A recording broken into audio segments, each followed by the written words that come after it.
ৰাতিপুৱাই যিহেতু প্ৰসাদখিনি তিয়াই থৈছিলোঁ আৰু গধূলি গাটো ধুইয়ে প্ৰথমতে প্ৰসাদখিনি ধুই ল'লোঁ।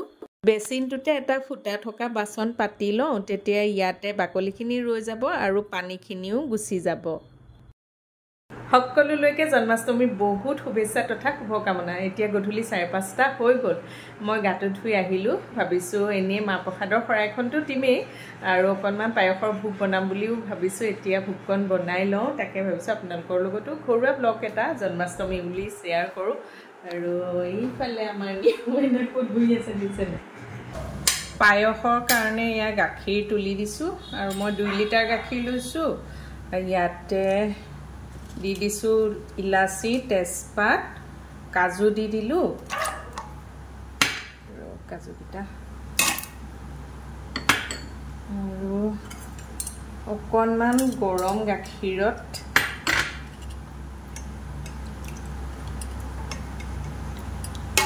খিচমিচকেইটা তিয়াই থৈ দিছোঁ। মই পিছতহে মিলাম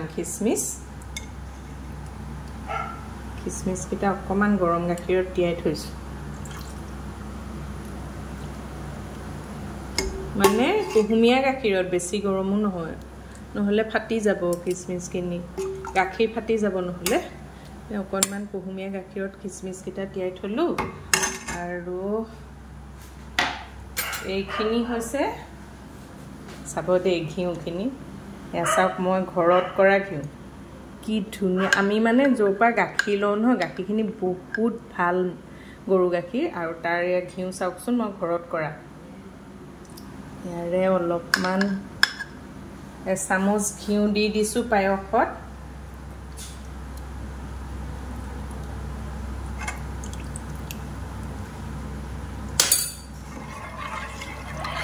গাখীৰ এয়া উতলা নাই, ভালকৈ উতলতে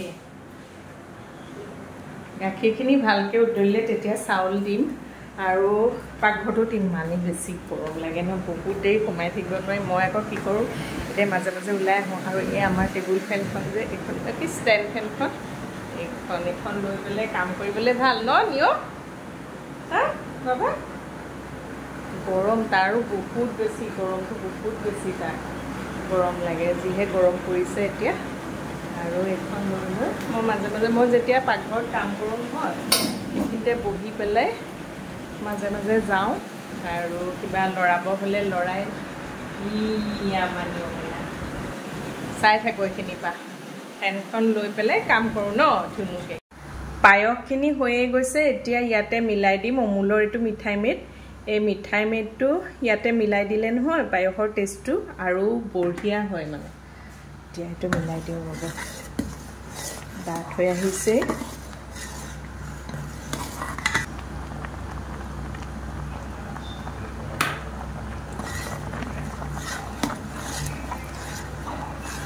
মিঠাই মেডটো দি লগে লগে খালি লৰাই দিব লাগিব, নহ'লে তলত লাগি যাব মানে, সেইকাৰণে দিয়ে লৰাই দিব। কালাৰো ধুনীয়া হৈছে। হৈ গ'ল পায়স। আৰু এতিয়া গেছ অফ কৰোঁ। এতিয়া ইয়াতে মিলাই দিম খিচমিচখিনি।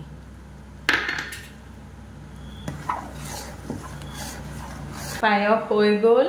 আৰু এতিয়া মই এইখিনি প্ৰসাদৰ বস্তুখিনি চব ধুই মেলি ৰেডি কৰিয়ে থৈছিলোঁ। এতিয়া প্ৰসাদ শৰাইখনৰ কাৰণে গোসাঁই ঘৰ যাওঁ। গোসাঁই ঘৰটো আকৌ আমাৰ ওপৰতহে আছে।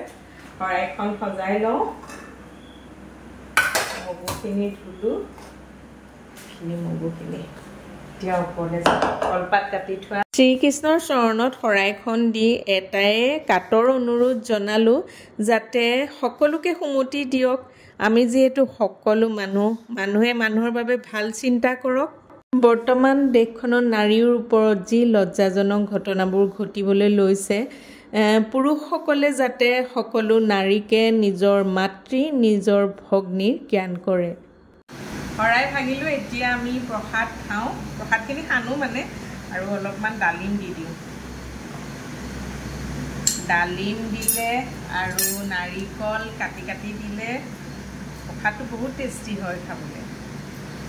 সৰু সৰুকৈ নাৰিকল কাটি দিছোঁ, ডালিম দিছোঁ। এইখিনি এতিয়া নিমখ দি সানিব লাগিব।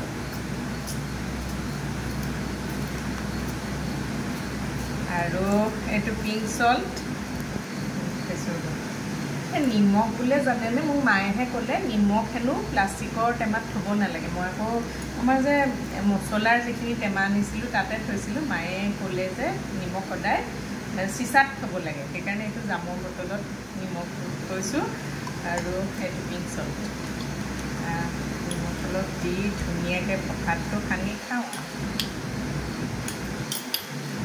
এওঁ খালে প্ৰসাদ আৰু পিছায়ো খালে তাৰপাছত এয়া নিজলৈ ধুনীয়াকৈ সজাই পৰাই লৈছোঁ দেই প্ৰসাদ পায়স খাই লওঁ আৰু ভিডিঅ'টো সামৰি দিছোঁ কেনে পালে জনাব আজিলৈ আহিছোঁ বাই বাই